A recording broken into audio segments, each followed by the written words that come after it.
Stanovanje, ki vam ga razkažemo, se nahaja v meščanski hiši v starem delu Ljubljane. Centralna lokacija in častitljiva arhitekturna dediščina pa sta imeli svojo ceno. V stanovanju je bilo potrebno reševati težave s pomanjkanjem shranjevalnega prostora in naravne svetlobe. Vendar izzivi niso uklonili optimizma mladega para, ki je vedel, da ima kljub težavam aduta v rokavu. S pomočjo arhitektkinih mestoma drznih rešitev so prišli do zavidljivega domačega raja. To stanovanje, vkopano v ljubljanski grajski grič, pripada stavbi, ki je bila zgrajena že v srednjem veku. Lastnika sta se po nakupu obrnila na arhitektko in skupaj so iz temačnega in le za silo opremljenega doma ustvarili bogato kozmopolitansko rezidenco. Nina Štajner, lep pozdrav. Pozdravljena. Nam lahko za začetek poveste, za koga ste tokrat prenavljali stanovanje? V tem stanovanju živi ena mlada urbana družina, oziroma ko smo mi začeli s prenovo, sta bila šele par. Zdaj pa so družinica, ja.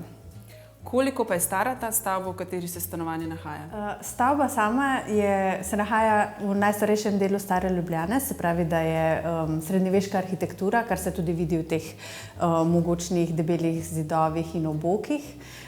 Opaziti pa je mogoče tudi različne prezidave in adaptacije, ki so se dogajale potem tekom naslednjih stoletij. Ob prevzemu je bilo stanovanje v sorazmerno dobrem stanju in primerno za bivanje. Vendar sta nova lastnika želela sodobneje opremljen dom z več svetlobe, veliko shranjevalnih površin in servisne prostore, ki jih prej ni bilo. Pomanjkanje naravne svetlobe je bil eden izmed večjih izzivov za arhitektko. Vso naravno svetlobo stanovanje namreč dobi iz atrijev, kamor pa le redko posije sonce. Za spopadanje s tem izzivom je arhitektka uporabila ogledala, ki jih je namestila po celotni steni v dnevnem prostoru. Ta zdaj lovijo svetlobne žarke in jih odbijajo v prostor. V stanovanju pa je tudi kar nekaj historičnih elementov, ki ste se jih odločili ohraniti. Nam lahko malce še o tem poveste? Skušali smo biti čim bolj avtentični v smislu ohranjanja obstoječih kvalitet prostora in spoštovanja originalne arhitekture. Ohranili smo vse oboke, tudi štukature smo obdržali ali pa zamenjali z novimi tam, kjer so bile dotrajane.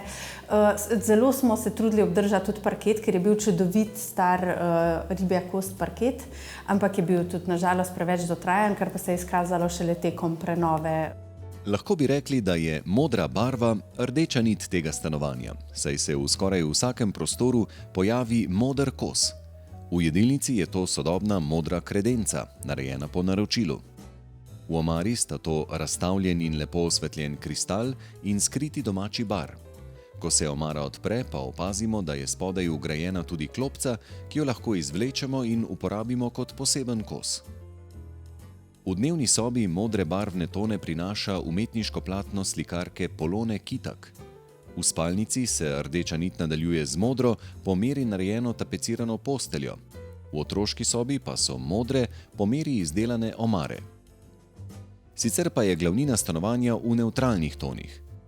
Kot nasprotje historičnim elementom je arhitektka uporabila sodobne obdelave in materiale. V kuhinji se pojavi mikrotopping, ki ima videz betona in prinaša kontrasten in urban pridih v interjer, ki je v osnovi historičen. Povsem sodobna je tudi grafično močna keramika, ki so jo uporabili v hodniku in kopalnici. Posegali pa ste tudi v tloris, kateri je bil tisti največji poseg?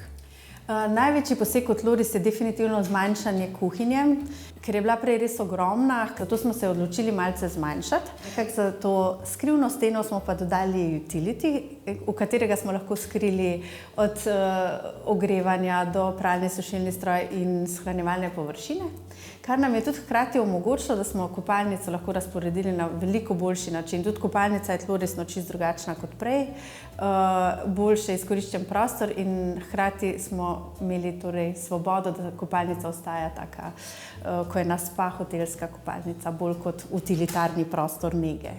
Prej ste omenili, da ste svetlobo v stanovanju podvajali tudi s pomočjo ogledal. Na ogledalo v dnevni sobi pa je vezana tudi anekdota, prav posebna anekdota. Ja, ogledala v dnevni sobi so res kar zelo posebna.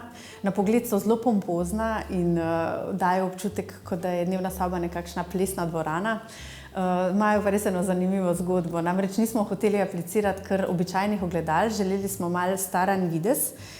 To je zato, da ne bi se odsev čist videl, da bi bilo malo neke zanimive vizualne igre in smo ogledala hoteli postarati. Seveda smo iskali to zadevo na trgu in pri nas jo je zelo težko dobiti, no, obstajajo, ampak so redka in temu primerno finančno zahtevna.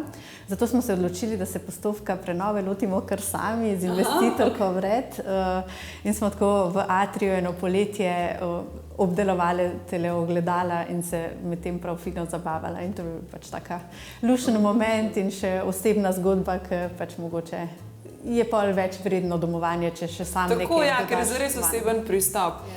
Ostaniva kar na atriju, poveva še nekaj o njem. Ja, tale naš atrij je pa res usekan kar v grajskih rib in zadnja stran je sploh kar del grajskega griča in je tudi ozelenjena, čist naravno, kar smo tudi pustili. Namreč v ta atrij sonce zelo težko posije in je zato tako prijetno hladno in sploh v poletnih dneh nudi eno tako čudovito hladno oazo pred poletno vročino. V bistvu smo atrij samo malo očistili in dodali po meri delano betonsko letno kuhinjo, ki služi kot scenografija za zabave poletnih noči. Skozi okna spalnice uzremo z mahom obraščeno živo skalo grajskega griča. Z gotovostjo lahko trdimo, da se med grajsko skalo in romantičnimi oboki dogajajo najlepši družinski in družabni trenutki.